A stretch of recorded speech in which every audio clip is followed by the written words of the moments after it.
Students, good morning. Welcome to online Chemzone chemistry classes.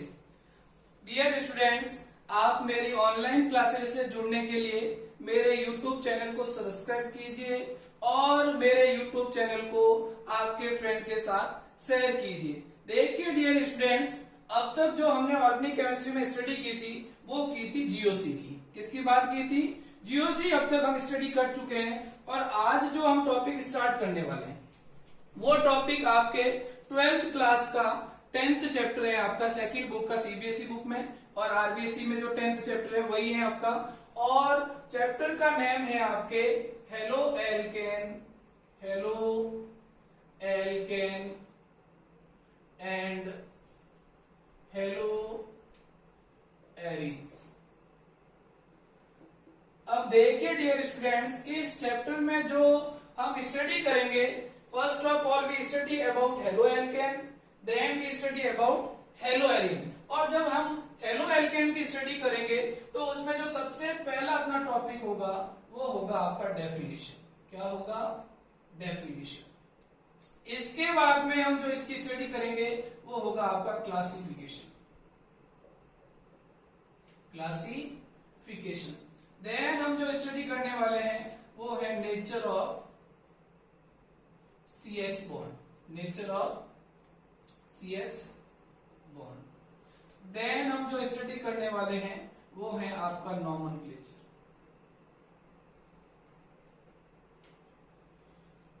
इसके बाद में जो हम स्टडी करेंगे वो है आपके मेथड ऑफ प्रिपरेशन। देन हम जो स्टडी करेंगे वो है आपकी फिजिकल प्रॉपर्टीज।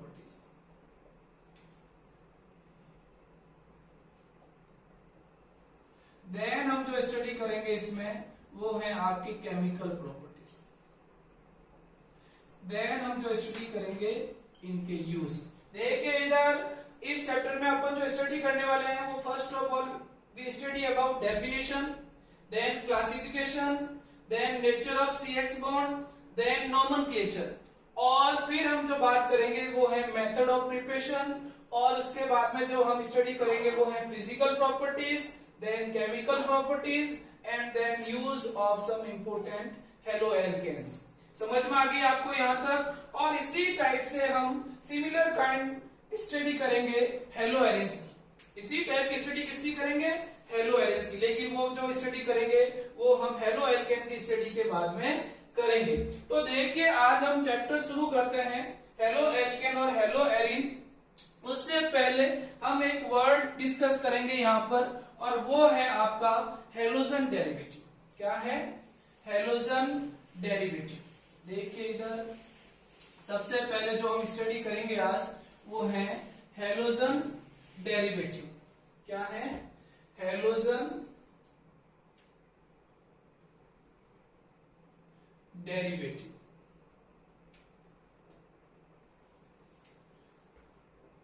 देखिए हेलोजन डेरिवेटिव का मीनिंग क्या है। सबसे पहले इसकी डेफिनेशन की बात करें तो डेफिनेशन में हम क्या कहते हैं कि दोज हाइड्रोकार्बन, क्या कहा? Those hydrocarbon in which one and more than one hydrogen atoms are replaced by halogen group, then the compounds are formed known as halogen derivative. देखिए इधर मैंने क्या कहा हेलोजन डेरिवेटिव में? देखिए इधर डेफिनेशन की बात करें, दोस hydrocarbon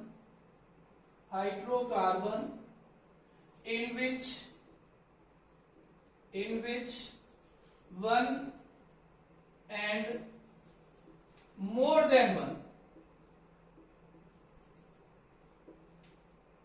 hydrogen atoms are replaced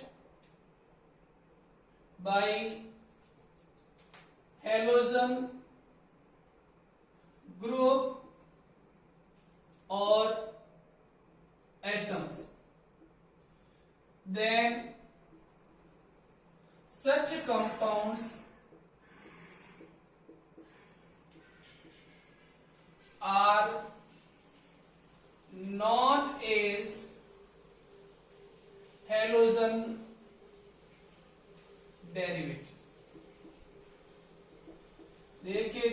क्या कहा कि those hydrocarbon in which one and more than one hydrogen atoms are replaced by halogen groups or atoms, then such compounds are formed. Then such compounds are formed known as halogen derivative. समझ में आ गई? देखिए मैंने क्या कहा कि जैसे कोई भी हाइड्रोकार्बन है, क्या कहा, ये कोई हाइड्रोकार्बन है, इस हाइड्रोकार्बन की अगर मैं हाइड्रोजन एटम को किसी हेलोजन एटम या ग्रुप के द्वारा क्या कर लूं, रिप्लेस कर लूं, तो ये जो कंपाउंड बनेंगे इन कंपाउंड को हम बोलेंगे हेलोजन डेरिवेटिव, हेलोजन डेरिवेटिव। अब देखिए इन हेलोजन डेरिवेटिव में ये आर ग्रुप डिफरेंट हो सकता है, तो इस आर ग्रुप की नेचर के बेसिस पर हेलोजन डेरिवेटिव को हम दो कैटेगरी में क्लासिफाइड करेंगे। एक तो आपके एलिफेटिक और एक आपके होंगे एरोमेटिक। कौन कौन होंगे? एक तो आपके एलिफेटिक होंगे और एक आपके एरोमेटिक डेरिवेटिव होंगे। और एलिफेटिक हेलोजन डेरिवेटिव में जो हम स्टडी करने वाले हैं वो है आपके हेलो एल्केन्स। कौन है? Halo alkane. और एरोमेटिक डेरिवेटिव में जो हम स्टडी करने वाले हैं वो है आपके हेलो एरीन्स। समझ में आ गई आपको इस चैप्टर में क्या क्या स्टडी करना है? एक तो आपको हेलो एल्केन स्टडी करना है, एक आपको हेलो एरीन्स स्टडी करना है। देखिए इधर अब तक मैंने क्या बोला कि those hydrocarbon in which one and more than one, क्या कहा, one and more than one hydrogen atoms are replaced by halogen group or atoms, then the such compounds are formed known as halogen derivative। देखिए इधर मैंने ये कोई hydrocarbon लिया और इस हाइड्रोकार्बन की मैंने H को किसी X से क्या कर दिया, रिप्लेस कर लिया, और ये X आपका कोई भी फ्लोरो, क्लोरो, ब्रोमो, आयोडो etc हो सकता है। समझ में आ गई आपको? और जैसे इस H को X से रिप्लेस करोगे तो जो कंपाउंड्स बनेंगे वो आपके कौन है, हेलोजन डेरिवेटिव है। अब हेलोजन डेरिवेटिव में R की नेचर अलग अलग हो सकती है, एक तो एलिफेटिक और एक एरोमेटिक। उसके बेसिस पे कितने कैटेगरी बता दी? दो, एक तो एलिफेटिक और एक आपकी कौन सी, एरोमेटिक। और एलिफेटिक हेलोजन डेरिवेटिव का जो एग्जांपल है आपका इस यूनिट में वो है आपका हेलो एल्केन्स, और एरोमेटिक हाइड्रोकार्बन का जो एग्जांपल है वो है एरोमेटिक, जो हेलोजन डेरिवेटिव का एग्जांपल है वो है आपका हेलो एरीन्स। तो हम सब first of all study about halo alkanes. तो देखिए ये हेलो एल्केन्स क्या होते हैं। तो देखिए हेलो एल्केन्स को स्टडी कर रहे हैं अभी हम, और फिर उसके बाद में हम स्टडी करेंगे हेलो एरीन्स की।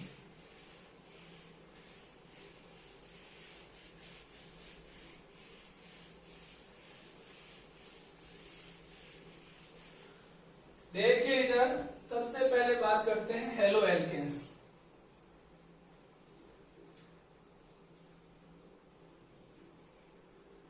स्टडी किसकी हो रही है? हेलो एल्केन्स की स्टडी हो रही है, और हेलो एल्केन्स की डेफिनेशन की बात कर रहे हैं हम। तो देखो हेलो एल्केन की डेफिनेशन में क्या कहेंगे कि those saturated hydrocarbon in which one and more than one hydrogen atoms are replaced by halogen group or atoms, then the such compounds are known as haloalkanes। देखिए इधर मैंने क्या कहा, those saturated hydrocarbon in which one and more than one hydrogen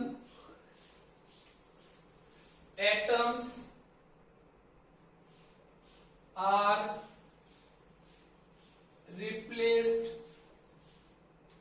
by halogen atoms or groups then such compounds are known as haloalkane. देखिए इधर मैंने क्या कहा, मैंने कहा कि those saturated hydrocarbon in which one and more than one hydrogen atoms are replaced by halogen atoms or groups, then such compounds are known as haloalkanes. देखिए इधर मैंने ये कोई भी आपका सैचुरेटेड हाइड्रोकार्बन लिया, जैसे ये मेरा सैचुरेटेड हाइड्रोकार्बन है और इसकी H को मैं आपके X ग्रुप के द्वारा क्या कर रहा हूं, रिप्लेस कर रहा हूं। और रिप्लेस करने के बाद में जो ये कंपाउंड फॉर्म हो रहा है आपका, और ये कंपाउंड आपका कौन है, हेलोएल्केन। कौन है, हेलोएल्केन। सपोज मैं ये भी कह सकता हूं कि मैंने R कोई एल्किल ग्रुप है और इसकी एक H या एक से ज्यादा H को किससे, वन H या मोर देन वन H को हेलोजन ग्रुप के द्वारा क्या कर दिया, रिप्लेस कर दिया, then the such compounds are formed known as haloalkane. और इन्हीं को अपन एल्किल हैलाइड भी कहते हैं। It is also known as alkyl halide. It is also known as alkyl halide. बस ये ध्यान रखना, यहां R जो होगा आपका वो कोई भी एल्किल ग्रुप होगा। क्या होगा, एल्किल ग्रुप होगा। तो आपको हेलोएल्केन की डेफिनेशन समझ में आ गई होगी और हेलोएल्केन्स कैसे क्या होते हैं ये आपको समझ में आ गया होगा। तो देखिए मैंने क्या कहा कि those saturated hydrocarbon in which one and more than one hydrogen atoms are replaced by halogen atoms और group, then the such compounds are formed known as haloalkanes. जैसे फॉर एग्जांपल ये CH3 और H है, इसकी H को replace किया और यहाँ पर कोई X आ गया। X कोई भी आपका हेलोजन ग्रुप होगा और ये जो कंपाउंड्स बनेंगे वो हेलोएल्केन। जैसे मैंने ये R ले लिया, R कोई भी एल्किल ग्रुप है, इसकी H को X से रिप्लेस किया और ये जो कंपाउंड बना वो आपका कौन है, हेलोएल्केन, या इसी को हम एल्किल हैलाइड भी कहते हैं। That means it is also known as alkyl halide. तो यहां तक आपको इसकी डेफिनेशन समझ में आ गई होगी। देखिए अब जो हम नेक्स्ट टॉपिक स्टडी करने वाले हैं वो है आपका क्लासिफिकेशन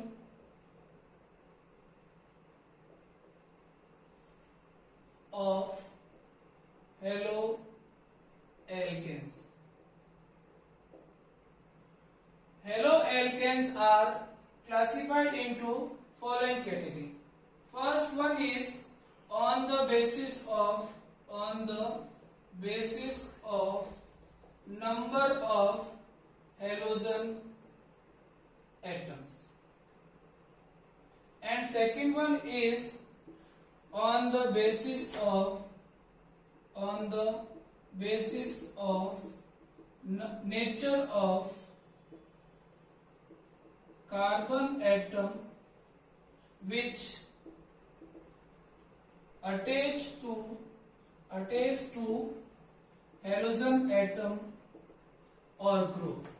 देखिए इधर haloalkanes classified into following categories.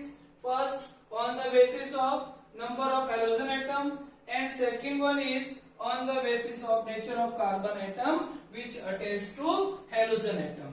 अब देखिए नंबर ऑफ हेलोजन एटम के बेसिस पर haloalkanes classified into following categories. First category जो है आपकी वो है monohaloalkane. Monohaloalkanes, that means such haloalkanes having only single halogen atom. देखिए इधर ये जैसे लिया मैंने मिथाइल क्लोराइड, जैसे इसमें क्या है, सिंगल हेलोजन एटम है, तो ये क्या हो गया आपका मोनोहेलोएल्केन हो गया। जैसे आपका हो गया ये एथिल क्लोराइड या इथाइल क्लोराइड, तो ये भी आपका क्या हो गया, मोनोहेलोएल्केन हो गया। इसके बाद में जो है आपका वो है डाईहेलोएल्केन्स। डाईहेलोएल्केन्स एल्केन्स। देखिए इधर डाई हेलो एल्केन्स का मीनिंग ये है कि ऐसे हेलो एल्केन्स जिसमें दो हेलोजन एटम्स और ग्रुप क्या हो, प्रेजेंट हो। That means di halo alkanes further classified into 3 categories. कौन कौन सी है आपकी? एक जो है वो है आपकी जेमिनल डाई हैलाइड या geminal die halo alkane, geminal die halo alkane. इन्हें जेम डाई हैलाइड भी कहते हैं अपन। तो देखिए इसका मीनिंग ये है कि अगर एक ही कार्बन एटम पर, क्या कहा, अगर आपके एक ही कार्बन एटम पर दो हेलोजन ग्रुप या एटम प्रेजेंट हैं तो उसे हम जेमिनल डाई हेलो एल्केन या जेम डाई हैलाइड के नाम से जानते हैं। और इसी टाइप से आपका जो है सेकंड जो है वो है विसिनल डाई हैलाइड या डाई हेलो एल्केन।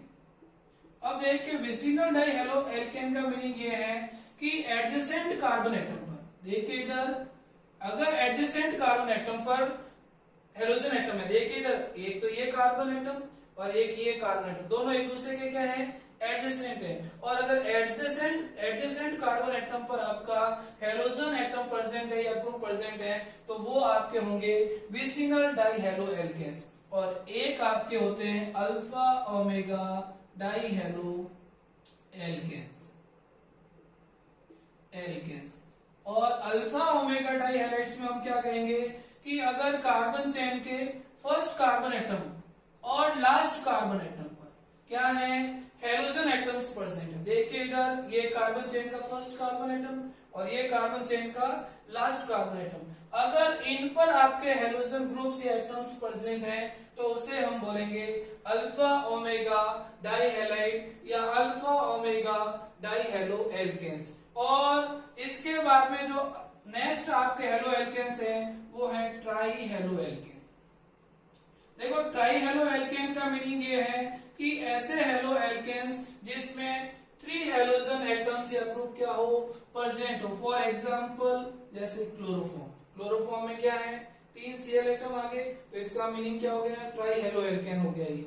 इसी टाइप से आपका क्या हो गया, ब्रोमोफॉर्म हो गया। इसी टाइप का आपका क्या हो गया, आयोडोफॉर्म हो गया, etc। मतलब दैट मींस मैंने क्या कहा कि ऐसे हेलो एल्केन्स जिसमें 3 हेलोजन एटम या ग्रुप्स प्रेजेंट हो तो वो आपके क्या होंगे, ट्राई हेलो एल्केन्स होंगे।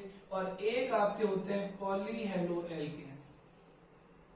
देखिए पॉली हेलो एल्केन्स का मीनिंग ये है कि अगर किसी भी कार्बन एटम पर मोर देन या किसी भी हेलो एल्केन में मोर देन 3 हेलोजन ग्रुप या एटम प्रेजेंट हो तो वो आपके कौन होंगे, पॉली हेलो एल्केन्स होंगे। फॉर एग्जांपल आपका कार्बन टेट्राक्लोराइड, कौन है, कार्बन टेट्राक्लोराइड CCl4 जिसमें मोर देन 3 हेलोजन एटम्स और ग्रुप क्या है, प्रेजेंट है। तो आपको यहां तक का क्लासिफिकेशन समझ में आ गया क्या।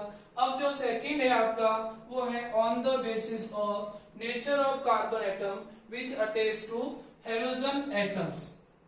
अब देखिए यहां पर further classified into 3 categories, primary halo alkanes, secondary halo alkanes and tertiary halo alkanes. मतलब प्राइमरी का मीनिंग है 1 डिग्री हेलो एल्केन्स, सेकेंडरी का मीनिंग है 2 डिग्री हेलो एल्केन्स और टर्शियरी का मीनिंग है 3 डिग्री हेलो एल्केन्स। अब देखो प्राइमरी का मीनिंग क्या है कि जिस कार्बन एटम से आपका हाइड्रोजन अटैच है उससे अगर एक कार्बन एटम जुड़ा हुआ है तो आपका कौन सा होगा, प्राइमरी या 1 डिग्री हेलो एल्केन्स होंगे।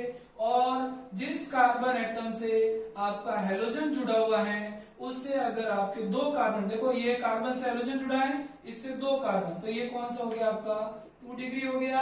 और जिस कार्बन एटम से हेलोजन जुड़ा हुआ है उससे अगर 3 कार्बन एटम जुड़े हुए हैं तो वो आपका क्या होगा, 3 डिग्री हेलो एल्केन्स होंगे। तो क्लासिफिकेशन ऑफ हेलो एल्केन्स समझ में आ गया कि आपको। देखिए इधर एक बार वापस देख लीजिए क्या कहा, halo alkanes are classified into 2 categories. First one on the basis of number of halogen atom, second जो है on the basis of nature of carbon atom which attach to halogen atom. और फिर हमने क्या कहा कि जो on the basis of halogen number of halogen atom है वो further classified into following categories. First one is mono halo alkanes, इसका मीनिंग ये है कि ऐसे हेलो एल्केन जिसमें क्या हो, सिंगल हाइड्रोजन एटम प्रेजेंट हो। और फिर हमने कहा डाई हेलो एल्केन्स को फर्दर 3 कैटेगरीज में क्लासिफाइड किया, जेमिनल, विसिनल और अल्फा ओमेगा। अब देखो जेमिनल जो डाई हेलो एल्केन्स है उसमें एक ही कार्बन एटम पर 2 हाइड्रोजन एटम या ग्रुप प्रेजेंट होंगे। विसिनल डाई हेलो एल्केन जो होगा उसमें एडजेसेंट कार्बन एटम पर हाइड्रोजन प्रेजेंट होंगे। और अल्फा ओमेगा जो डाई हेलो एल्केन है उसमें कार्बन चेन के फर्स्ट कार्बन और लास्ट कार्बन पे आपका क्या होगा, हाइड्रोजन एटम प्रेजेंट होगा। इसके बाद में जो आपका है पॉली हेलो एल्केन मतलब ट्राई हेलो एल्केन्स में क्या कहा कि जिसमें 3 हाइड्रोजन ग्रुप्स या एटम्स प्रेजेंट हो वो आपके कौन है, tri halo alkanes. For example chloroform, bromoform, iodoform. और फिर पॉली हेलो एल्केन्स में जो है कि मोर देन 3 हाइड्रोजन एटम्स अगर प्रेजेंट हो, ग्रुप प्रेजेंट हो तो वो आपके कौन है, पॉली हेलो एल्केन्स। और इसका जो मिनी एग्जांपल है वो आपका कौन है, कार्बन टेट्राक्लोराइड है। और फिर on the basis of nature of carbon atom which attach to hydrogen atom, तो further classified into 3 categories, primary, secondary and tertiary. Primary में जिस कार्बन से हाइड्रोजन जुड़ा उससे एक कार्बन तो प्राइमरी, जिस कार्बन से हाइड्रोजन जुड़ा उससे 2 जुड़े तो सेकेंडरी, और जिस कार्बन से हाइड्रोजन जुड़ा उससे 3 कार्बन एटम जुड़े तो टर्शियरी होगा। तो आपको क्लासिफिकेशन ऑफ हेलो एल्केन समझ में। अब देखिए आपके सीबीएसई में ओनली आपके क्या है, मोनो हेलो एल्केन्स है। और इसके अलावा आपके जो ये ट्राई हेलो एल्केन्स और पॉली हेलो एल्केन्स है इनके यूज वगैरह हैं, बाकी ज्यादा डिटेल में नहीं है। ज्यादा डिटेल में आपके सिर्फ क्या है, मोनो हेलो एल्केन है। जबकि आरबीएससी में मोनो भी है, डाई भी है, ट्राई भी है और पॉली भी है। ये सब स्टडी करने के बाद में हम जो स्टडी करेंगे वो आपके हैं हेलो एल्केन्स की स्टडी करेंगे, ठीक है। तो अब हम बात करते हैं मोनो हेलो एल्केन की। तो देखिए इधर मोनो हेलो एल्केन क्या होते हैं।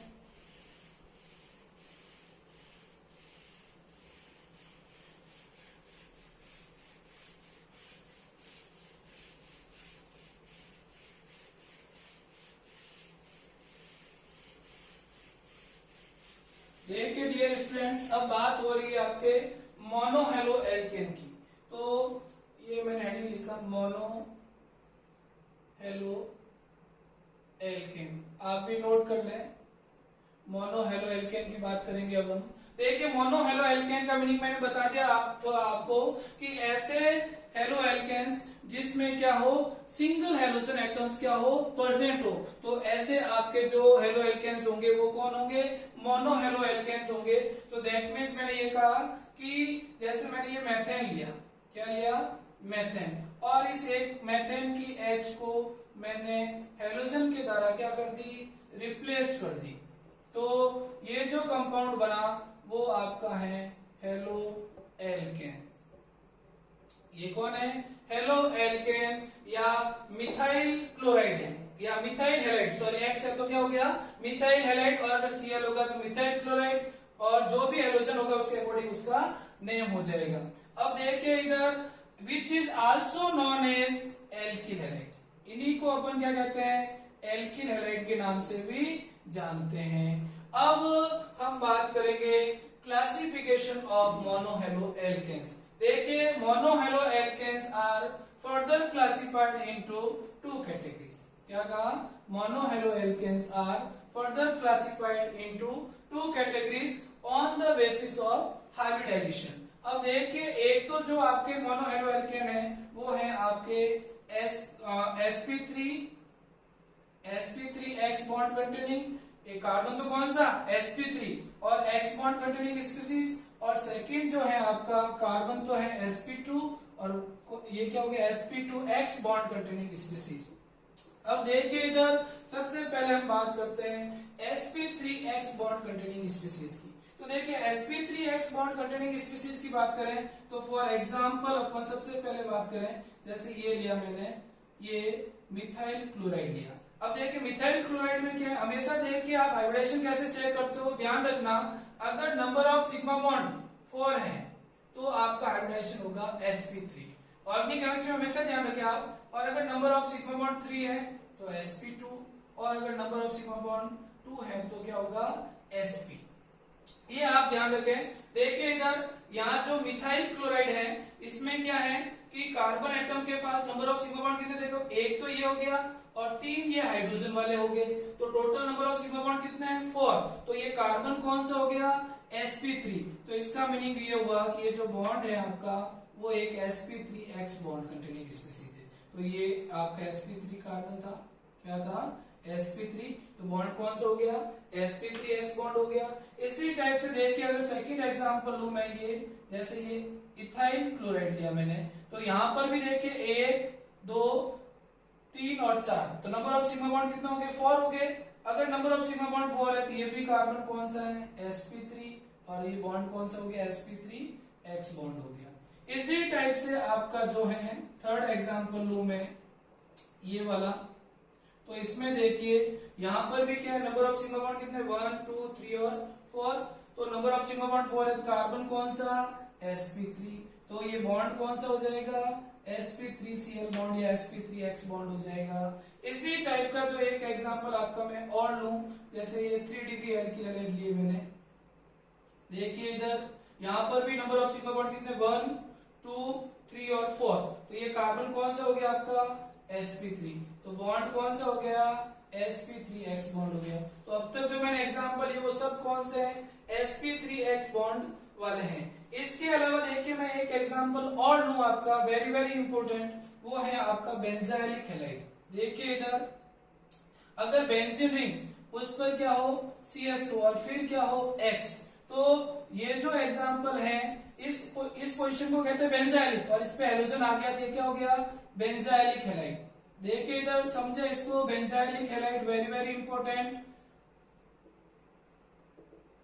देखिए इधर क्या कहा मैंने कि बेंजीन रिंग उस पर CS2 और फिर हैलोजन है, तो पोजीशन कौन सी होगी बेंजाइलिक, तो नाम क्या हो गया इसका बेंजाइलिक हैलाइड। और इस बेंजाइलिक हैलाइड में जो कार्बन एटम है ये देखिए इधर नंबर ऑफ सिग्मा बॉन्ड की बात करें 1 2 और 2 हाइड्रोजन वाले, तो नंबर ऑफ सिग्मा बॉन्ड कितना हो गए 4 और 4 हुए, तो ये कार्बन कौन सा है sp3, तो बॉन्ड ये कौन सा हो जाएगा आपका sp3x बॉन्ड हो जाएगा। तो ये भी एग्जांपल किसका है sp3x। अगर तुम्हें कोई भी पूछे कि बेंजाइलिक हैलाइड में जिस कार्बन एटम से हाइड्रोजन अटैच है उस कार्बन एटम का हाइब्रिडाइजेशन आइडेंटिफाई कीजिए, तो वो हाइब्रिडाइजेशन उसका कौन सा होगा sp3 होगा। इसी टाइप का एक और एग्जांपल है वो है आपका एलाइलिक हैलाइड। देखिए एलाइलिक हैलाइड का मीनिंग क्या है कि बेंजीन रिंग एल्कीन, और एल्कीन के बाद में CS2 और उस पे कोई हेलोजन, तो ये जो पोजीशन है ये वाली पोजीशन आपकी कौन सी एलाइलिक, और यहाँ हेलोजन ग्रुप आ गया इसलिए इसको क्या बोल दिया एलाइलिक हैलाइड। क्या बोला एलाइलिक हैलाइड। तो दैट मींस यहाँ पर भी देखिए इधर 1 2 और एक हाइड्रोजन इधर और एक इधर, तो नंबर ऑफ सिग्मा बॉन्ड कितना हो गया 4, और नंबर ऑफ सिग्मा बॉन्ड 4 होंगे, तो ये कार्बन एटम भी कौन सा sp3, तो बॉन्ड कौन सा हो गया sp3x बॉन्ड या sp3cl बॉन्ड हो गया। तो आपको sp3x बॉन्ड कंटेनिंग एग्जांपल समझ में आ गए क्या? ठीक है, ये चीज आप ध्यान रखें क्योंकि बेंजाइलिक हैलाइड और एलाइलिक हैलाइड ऐसे एग्जांपल हैं जो इनका हाइब्रिडाइजेशन एग्जाम में, बोर्ड एग्जाम में आपको पूछा जा सकता है, इनकी स्ट्रक्चर ड्रॉ करने का बोला जा सकता है। अब देखिए जो सेकंड कैटेगरी हमने बोली थी वो है sp2x बॉन्ड कंटेनिंग स्पीशीज। देखिए sp2x बॉन्ड कंटेनिंग स्पीशीज में मैं बात करूं कि अगर कोई भी ये एल्कीन है और इस एल्कीन के carbon double bonded carbon atom से सीधा हैलोजन जुड़ा हुआ है, तो ये पोजीशन होती है विनाइल। कौन सी? विनाइल पोजीशन होती है, तो इसका नाम क्या हो गया विनाइलिक हैलाइड। क्या हो गया ये पोजीशन है विनाइल, तो इसका मतलब ये हैलाइड कौन सा हो गया विनाइलिक हैलाइड हो गया। और विनाइलिक हैलाइड की बात करें तो देख इसमें जो हाइब्रिडाइजेशन है इस कार्बन एटम का वो कौन सा है sp2, because here number of sigma bond जो आपके हैं देखो 1 फिर 2 और एक हाइड्रोजन वाला क्या हो गया 3, तो हाइब्रिडाइजेशन कौन सा sp2, क्योंकि नंबर ऑफ सिग्मा बॉन्ड 3 होंगे तो हाइब्रिडाइजेशन होगा sp2, तो बॉन्ड कौन सा हो गया sp2x बॉन्ड। तो समझ में आ गया विनाइलिक हैलाइड। और एक इस आपका जो एग्जांपल है वो है ये कि बेंजीन रिंग और इस पर मैं हेलोजन लगा दूं, तो ये जो कार्बन एटम है वो भी कौन सा है sp2, क्योंकि यहाँ पर भी जो नंबर ऑफ सिग्मा बॉन्ड है वो 3 है। देखिए इधर 1 2 और कार्बन कार्बन डबल बॉन्ड में एक सिग्मा हो गया, तो टोटल सिग्मा बॉन्ड कितना हो गया 3, तो यहाँ पर भी हाइब्रिडाइजेशन कौन सा है sp2, तो बॉन्ड कौन सा हो गया sp2x बॉन्ड हो गया। और which is called halo arene, या फिर आपका इसी को हम कहते हैं aryl halide, which is also known as aryl halide. तो समझ में आ गया हेलो एरीन या जो एरिल हैलाइड है इसमें जिस कार्बन से हाइड्रोजन जुड़ा है उसका हाइब्रिडेशन कौन सा होगा, sp2। ये भी आप ध्यान रखें। और इसको शॉर्ट में हम ARX क्या कहते हैं, ARX। और ये जो X का मीनिंग कोई भी हेलोजन होगा जैसे F, Cl, Br, I। तो आपको hello L mono halo alkane का क्लासिफिकेशन समझ में आ गया, ठीक है। तो यहां तक आप लोग क्या है ध्यान रखें। अब देखिए आपका जो नेक्स्ट टॉपिक है वो है nomenclature of mono halo alkanes या जो है नॉमेनक्लेचर ऑफ हेलो एल्केन्स। तो देखिए इधर नॉमेनक्लेचर की बात करते हैं हम। देखिए नॉमेनक्लेचर में क्या है, we study about nomenclature of haloalkanes। तो देखिए इधर बहुत सिंपल है, आपने 11th में भी स्टडी की होगी, ठीक है। तो haloalkanes का जो नॉमेनक्लेचर है हम 2 टाइप से करेंगे। देखिए अपना टॉपिक क्या है, नॉमेनक्लेचर ऑफ हेलोएल्केन्स या मोनोहेलोएल्केन्स, जो भी आप बोल रहे हो, ठीक है। अब देखिए नॉमेनक्लेचर हम 2 टाइप से करेंगे। एक तो आपका कॉमन सिस्टम है, एक तो कौन सा है कॉमन सिस्टम है, और एक आपका जो है IUPAC system. Very very important, जो आपने 11 में बहुत अच्छे से स्टडी की होगी। आप लोगों को आईयूपीएसी बहुत अच्छी आनी चाहिए, तो आपको ऑर्गेनिक केमिस्ट्री और भी अच्छी आएगी। और देखिए अब सबसे पहले अपन बात करते हैं कॉमन सिस्टम की। अब देखिए कॉमन सिस्टम में आप लोगों ने जब नॉमेनक्लेचर करोगे तो आप हमेशा ध्यान रखना कि हेलो एल्केन का जब भी नॉमेनक्लेचर करें तो इनका जो जनरल फॉर्मूला है वो आप ध्यान रखें, एल्किल हैलाइड। क्या ध्यान रखोगे, एल्किल हैलाइड के फॉर्म में आपको इसका नाम रिटर्न करना है। अब देखिए इधर हम सबसे पहले बात करते हैं कि अगर आपको पता है कि बहुत बार बुक्स में आपको स्मॉल एन लिखा हुआ मिलता है, क्या मिलता है, स्मॉल एन। अब देखिए डियर स्टूडेंट्स, आपको पता होना चाहिए कि इस स्मॉल एन का मीनिंग क्या है। स्मॉल एन का मीनिंग है नॉर्मल, लेकिन कैसा नॉर्मल, सुनिए इधर ज्यादातर स्टूडेंट बोलेंगे नॉर्मल, लेकिन आपको कोई पूछ ले कैसा नॉर्मल, तो आप हमेशा ध्यान रखिए नॉर्मल का मीनिंग है कि नो ब्रांचिंग इन कार्बन चेन। मतलब जो कार्बन चेन दी है उसमें कोई भी ब्रांचिंग नहीं हो। क्या कहा, नो ब्रांचिंग इन कार्बन चेन। मतलब जो भी आपको कार्बन चेन दी है उसमें अगर कोई भी ब्रांचिंग नहीं हो रही है, कोई भी साइड चेन नहीं निकल रही है, तो आपका जो वर्ड काम आएगा वो आएगा आपका एन। तो देखिए इधर जैसे फॉर एग्जांपल ये लिया मैंने CH3 CH2 CH2 Cl। अब देखिए इधर यहाँ पर कोई भी ब्रांचिंग नहीं है, स्ट्रेट चेन है, और स्ट्रेट चेन है तो वर्ड क्या आएगा, स्मॉल एन। और फिर देखो कार्बन कितने 4 है, तो 4 के लिए क्या आता है, ब्यूट। एल्किल फॉर्म में क्या बोलोगे, ब्यूटिल। तो ये 4 ब्यूटिल क्लोराइड, मीनिंग इसका नेम क्या हो गया, एन ब्यूटिल क्लोराइड हो गया। इसी टाइप से देखिए आपको कॉमन सिस्टम एक चीज ध्यान रखनी है कि एक वर्ड आता है आइसो। दैट मीन्स अगर आपको कहीं पर भी ऐसा ग्रुप मिले, कहीं पर भी क्या मिले, एक कार्बन जिसमें 2 मेथिल और उसकी एक वैलेंसी क्या हो, ओपन हो, तो इस वर्ड को बोलते हैं आइसो। क्या बोलते हैं, आइसो। और आइसो का ये आइसो वर्ड है, तो आपको जैसे फॉर एग्जांपल अगर ये दे दिया, जैसे ये मैंने लिख दिया, तो देखिए ये ग्रुप कौन सा है, आइसो। कार्बन कितने हैं, 3, तो वर्ड क्या हो जाएगा, आइसो प्रोपिल क्लोराइड। समझ में आ गई आप लोगों को। अब देखिए इसी टाइप से एक वर्ड आता है आपका ट्रस्टी ब्यूटिल। तो देखिए ट्रस्टी ब्यूटिल का मीनिंग ये है कि अगर आपको कहीं पर भी ये ग्रुप दिखे, ये इस ग्रुप को कहते हैं ट्रस्टी, और नंबर ऑफ कार्बन एटम कितने हैं, 4 है, तो नाम क्या हो गया, ट्रस्टी ब्यूटिल। और इसको शॉर्ट में ये भी लिखते हैं TBU। तो ये क्या हो गया, ट्रस्टी ब्यूटिल। अब देखिए फॉर एग्जांपल अगर ये आ जाता CH3 C CH3 CH3 Cl, तो इसका जो नेम होगा वो क्या हो जाएगा, ट्रस्टी ब्यूटिल, और ये क्लोराइड हो जाएगा। समझ में आ गई आप लोगों को। इसी टाइप से देखिए एक वर्ड आता है आपका नियो। क्या आता है, नियो।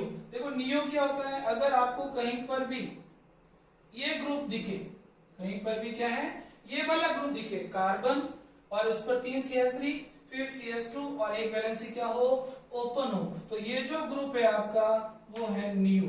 तो अगर आपको ये ग्रुप दिखे तो इसको क्या बोलना है, नियो बोलना है। और अगर आपको ये चीज मिल जाए कहीं पर, जैसे ये मैं लिख रहा हूं CH3 CH2 और Cl, तो देखिए ग्रुप कौन सा है, नियो।